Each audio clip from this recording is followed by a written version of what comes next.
जी जी। नहीं तपेश, तो the point is के तपेश जी। जी विवेक जी, ये जो हम ईरान के जानकार या ईरानियन लोग जब ये प्रॉक्सीज की बात करते हैं ना, तो लाफेबल है। हम्म।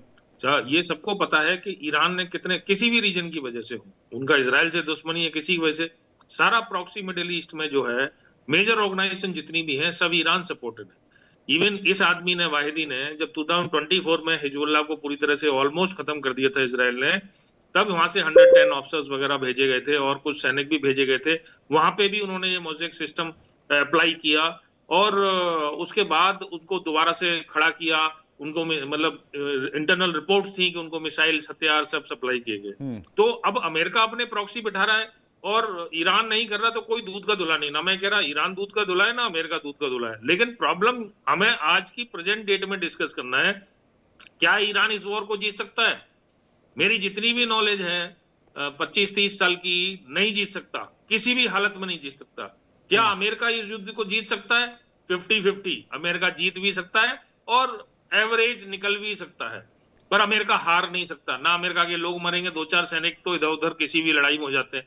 अरे आप डेसिमेट होते जा रहे हो पूरे वर्ल्ड के लिए, अपने लिए नहीं। अपनी ईगो को साइड में रखते हो, आप दूध के धुले नहीं हो। आपके ऊपर अमेरिका ने अटैक किया, तो जो इजराइल में अक्टूबर में अटैक हुआ था वो किसने किया था?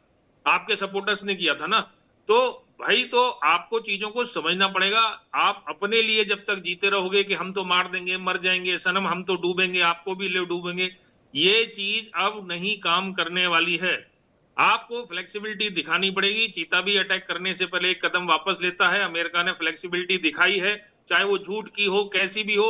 उसकी मिसाइलें कम हो गई, उसके एयरक्राफ्ट कैरियर में आग लग गई, वो एक कदम पीछे आया, उसने एक पॉलिटिक्स चली जिसको प्रोपोगंडा कहते हैं, साइकोलॉजिकल वॉरफेयर कहते हैं। अरे ये सब समझने वाली बातें हैं। ये सब हाँ, ये बात जरूर है कि प्रेसिडेंट को वॉर में इतना इन्वॉल्व नहीं होना चाहिए, वो आर्मी जनरल्स हैं लड़ने के लिए। लेकिन आपको, अगर आप फ्लेक्सिबिलिटी नहीं दिखाएंगे और हार्ड डायनर दिखाएंगे, देखिए प्रॉक्सीज का एक्सपर्ट है बंदा, मोज़ेक सिस्टम का एक्सपर्ट है। और मोज़ेक सिस्टम क्या है यार, हम मोज़ेक मोज़ेक करते रहते हैं कि इस बंदे ने कर दिया। अरे एक स्टैंड बाई मेजर है कि जहां आपका कंट्रोल टूट जाए तो आप इंडिपेंडेंट रन करोगे। एक बंदे ने, वाहिदी ने एक चीज अच्छी की है शायद खोमनी साहब की डेथ के बाद के, अब उन्होंने हर पोस्ट के लिए, हर टॉप लीडर पोस्ट के लिए 3 स्टैंड बाई रखे हुए हैं कि अगर ये पहला मर गया तो दूसरा टेक ओवर कर लेगा, दूसरा ही मर गया तो तीसरा, चौथा। तो ये डर तो है। जब आपको इतना मरने का डर है, आप अमेरिका में जाके अटैक थोड़ी कर लोगे यार। आप डिफेंस ही तो कर रहे हो ना। डिफेंस से लड़ाई नहीं जीती जाती, डिफेंस से प्रॉब्लम्स क्रिएट की जा सकती है, but you can never win a war. तो इसलिए मेरा अच्छा, आपने कहा कि भाई अमेरिका के जीतने के चांसेस 50-50 है। आपको क्या लगता है अफगानिस्तान में अमेरिका जीता था या हारा था?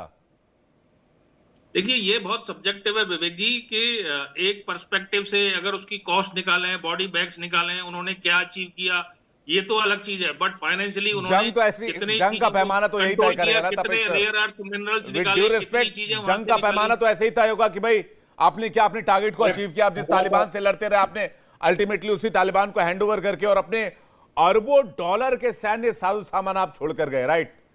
तो इसको तो मेरे से लेमैन भी बोलेगा कि भाई वो हार चुका था और हार के गया अमेरिका 21 साल के बाद। मेरे ओपिनियन में भी वियतनाम और अफगानिस्तान वॉर दोनों हारे थे अमेरिका ने, मेरे ओपिनियन में। बट देखिए, हर चीज का, हर लड़ाई का प्रोज एंड कॉन्स होता है कि what achieved, what not achieved.